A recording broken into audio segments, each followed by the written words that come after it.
Leksiyelerimizi davamlaştırımız hürmetlik vatandaş. Endiki leksiyemiz din buran çisla. Bugün çislağı 2020 yıl 9. ayının 22. günü. Heptiki seyşembe. Vatandaşım endiki mavzumundak. Hindistan matbuatları Bengal Tiso külünün işke tarifedi çünkü Hindistan askeri kısımları ottırısıdı bir neçe metre arlık kaldı mavzulu haber dep görsetti mavzulu haber 9. ayının 21. gün yer şarı vakt gezdi ilan kıldı. Cungu'nun yer şarı vakt gezdi ilan kıldı bu haberdi cuma. Açtım mı?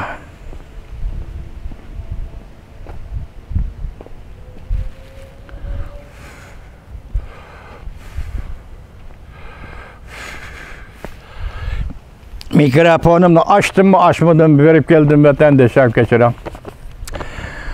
9. ayının 8. günü hava ok ateş vakasından beri. Yak hazırgacha Hindistan armiyası çığırada davamlıq vaka payda kılıp dört taraflı kızık noktalarda ciddi vaziyet payda kıldı. Bugünkü Hindistan gizli torbiti aşkarlap mında körsetti. Bengal Tiso külünün Cenubi Şimal işki tarafıda 4 kızık nokta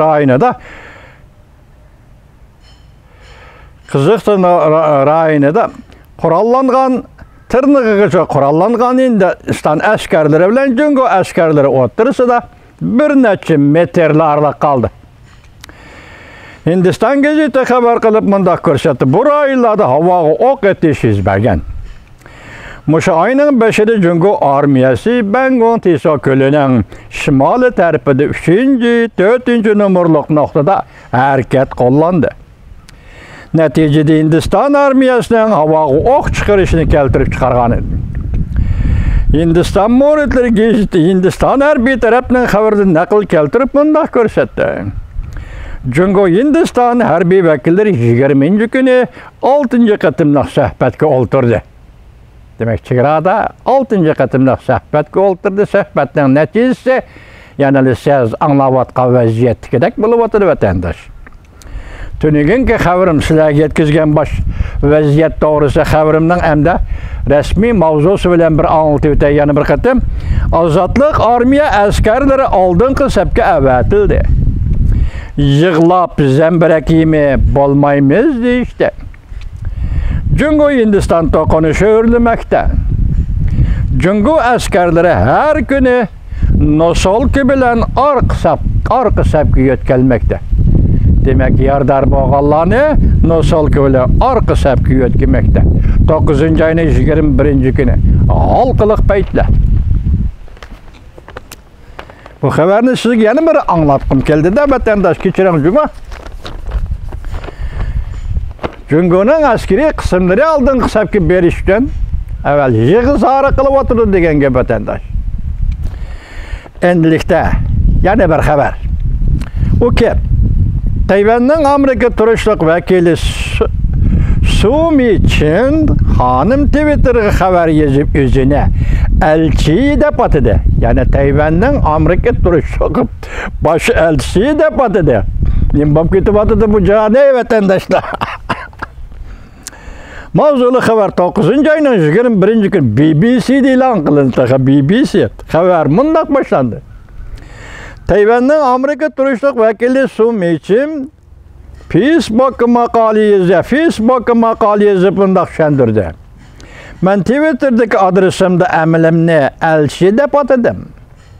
Herkes Tayvan bilen Amerika alaka organı emas, men turavatkan hizmet ornu. Hizmet ornu bu hanımның Twitter'da yanıla Taybi Amerika turuşluk iqtisat, medeniyet, vakalet ornuydu. Lekin o mundak körsetdi, meni baş elçi dep ataşqa özgertdim. Bu degenlik mening hizmetlerim, yani başka devletlerinin Amerika turuşluk elçileri kılıdığan hizmet bilen okşaş.